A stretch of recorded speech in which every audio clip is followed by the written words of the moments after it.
সোমবার নবান্নে পুরসভা ও উন্নয়ন পর্ষদ নিয়ে পর্যালোচনা বৈঠক করেন মুখ্যমন্ত্রী মমতা বন্দ্যোপাধ্যায়।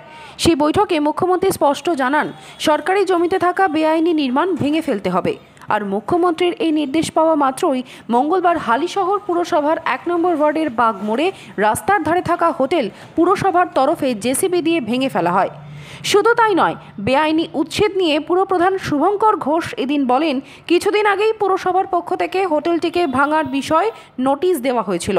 সোমবার মুখ্যমন্ত্রীও নির্দেশ দিয়েছেন যে বেআইনি নির্মাণ ভেঙে ফেলতে হবে, ওখানে অটো এবং টোটো স্ট্যান্ড করা হবে। পুরপ্রধান আরও জানিয়েছেন, সরকারি জমিতে থাকা ৩৭ থেকে ৩৮টি বেআইনি নির্মাণ ভেঙে ফেলার নোটিশ ইতিমধ্যেই দেওয়া হয়েছে। সরকারি জমিতে কোনো রকমভাবে বেআইনি নির্মাণকে বরদাস্ত করা হবে না। এটা হচ্ছে গিয়ে প্রসেসটা একদিনে শুরু হয়নি, কারণ নোটিশ আগে করতে হয়। আমরা এর আগেও ১৮ নম্বর ওয়ার্ডে একটা করেছি এবং কালকে মাননীয় মুখ্যমন্ত্রী মমতা বন্দ্যোপাধ্যায় যখন বলেছেন, তাতে আরও স্টাফদের মধ্যে এটা ছড়িয়েছে এবং আমাদের বোর্ডের কাছেও এটা ছিল। এবং এই নোটিশটা অনেকদিন আগেই আমরা করেছিলাম এবং আজকেই ডেট ছিল, আজকেই ডেট ছিল ভাঙা। এবং তারা আগের থেকে জিনিসপত্র সরিয়ে নিয়েছিল, ওই জন্য আজকে ভাঙা হচ্ছে। তা হোটেল ছিল, বেআইনি হোটেল ছিল এবং দীর্ঘদিন ধরে আমরা এর আগেও দুবার নোটিশ করেছিলাম। এবং ওই জায়গাটা আমরা খালি করে ওই জায়গাটা আমরা আপাতত টোটো এবং অটো স্ট্যান্ড করে দেওয়া হচ্ছে। আপনাদের নোটিশে কর্ণপাত করেনি মালিক পক্ষ? না, তারা মালপত্র সরিয়ে নিয়েছিল এবং দোকানটা আর খুলছিল না। অলরেডি প্রায় ৩৭ থেকে ৩৮টা জায়গায় নোটিশ করা হয়েছে, এই বিগত সপ্তাহে করা হয়েছে। এগুলো ৩৭টা ৩৮ জায়গায় করা হয়েছে এবং প্রত্যেককে সময়সীমা দেওয়া উচিত, সেটা দেওয়া হয়েছে। নোটিশ করা হয়েছে যে ইলিগাল কনস্ট্রাকশন রয়েছে, তাদের কাছে সহযোগিতা চেয়েছে। আশা করি নিজেদেরটা পরিষ্কার করে নেবে।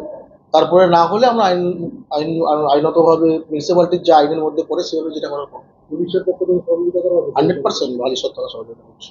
দাদা, একটা দোকান নির্মাণ মানে তার রোজগার বা পেটের জন্য এই যে নিয়ে দেওয়া হলো, তারা কি সেটা কি আপনারা কি ভেবেছেন? দেখুন, তাদের সাথে আমরা কথা বলেছি এবং তারা নিজেরাও জানে যেটা ইলিগালি করা হয়েছে। প্রথমে ছোট্ট ছিল, আস্তে আস্তে বাড়াতে কোন জায়গায় গিয়ে পৌঁছেছে।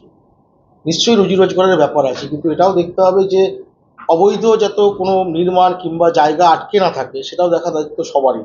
এবং যেখানে আমাদের রাজ্যের প্রধান যিনি মুখ্যমন্ত্রী, তিনি যখন এই কথা বলেছেন, সে জায়গায় দাঁড়িয়ে আমাদের কাছে এটা আরও বড় চ্যালেঞ্জ। এবং এই জায়গাগুলো আমাদের মিউনিসিপ্যালিটির পক্ষ থেকে, আমাদের বোর্ডের পক্ষ থেকে এগুলো তাড়াতাড়ি করে ক্লিয়ার করে শহরকে যত তাড়াতাড়ি পর্যন্ত মানুষের চলাচলে, বিশেষ করে বাগমোড় আমরা বলতে পারি কমার্শিয়াল জোন আমরা ধরি শহরে। সেই কমার্শিয়াল জোনে মানুষের প্রতিদিন প্রচুর আনাগোনা হয় এবং টোটো অটো রাখার কোনো জায়গা নেই। আমরা দেখি বিশ্ববাংলা পার্কটার সামনে রাখা, রাস্তা ছোট হয়ে যাচ্ছে দিনকে দিন। সেই জায়গায় দাঁড়িয়ে ওই জায়গাটা বড় জায়গা রয়েছে, আমরা বলেছিলাম ওই জায়গাটা টোটো অটো স্ট্যান্ড হবে। এবং এটা এমন না যে দীর্ঘদিন ধরে দোকানটা ছিল, খুব কয়েক বছরের মধ্যে তৈরি হয়েছিল এবং তাকে নোটিশ করেছি এবং দোকান মালিক পূর্ণ সহযোগিতা করেছে। এরকম হাজির কতগুলো আছে? ৩৭টা জায়গায় নোটিশ করেছি আমরা, বললাম এখনো পর্যন্ত বিগত সপ্তাহে নোটিশ। নিজেরা সরিয়ে নিচ্ছে না আপনারা? হ্যাঁ, বেশ কিছু জায়গায় নিজেরা সরিয়ে নিচ্ছে এবং যেগুলো 7 দিন করে সময় দেওয়া হবে না, সেগুলো বাকি যা মিউনিসিপ্যালিটি বোর্ডের যা সিদ্ধান্ত হবে সেই অনুযায়ী কাজ হবে।